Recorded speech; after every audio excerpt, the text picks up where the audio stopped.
ബഷീർ കഥാപാത്രങ്ങൾ. ലാളിത്യവും സ്വാഭാവികതയുമാണ് ബഷീർ രചനകളുടെ സവിശേഷത. കഥയും കഥാപാത്രങ്ങളും വായനക്കാരുടെ മനസ്സിൽ ഏറെ ഇടം നേടിയവയാണ്.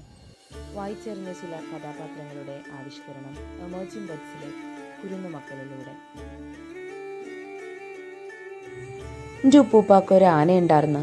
ബഷീറിൻ്റെ നർമ്മരസം തുളുമ്പുന്ന ൻ്റുപ്പൂപ്പാക്കൊരു ആനയുണ്ടാർന്ന് എന്ന കഥയിലെ വരികളാണിവ.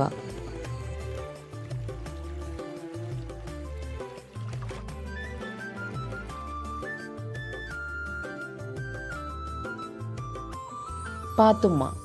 പാത്തുമ്മയുടെ ആട് എന്ന നോവലിലൂടെ ബഷീർ പ്രസിദ്ധയാക്കിയ കുടുംബസ്നേഹിയായ മൂത്ത സഹോദരി ബഷീറിനൊപ്പം കുടുംബാംഗങ്ങളും നിറഞ്ഞു നിൽക്കുന്ന നോവലിലെ ശ്രദ്ധേയമായ കഥാപാത്രം.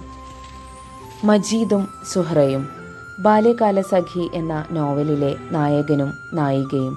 ഒന്നും ചേർന്നാൽ ഇമ്മിണി ബല്യ ഒന്ന് എന്നാണ് മജീദ് ജീവിതാനുഭവങ്ങളിൽ നിന്ന് ഉത്തരം കണ്ടെത്തുന്നത്. വായനക്കാർ ഹൃദയത്തോട് ചേർത്ത് വെച്ച കഥാപാത്രങ്ങൾ. ഭൂമിയുടെ അവകാശികൾ. സകല ജീവികൾക്കും ഭൂമിയിൽ ഒരേ അവകാശമാണ് എന്ന ആശയം ഈ കഥയിലൂടെ സരസമായി അവതരിപ്പിക്കുന്നു.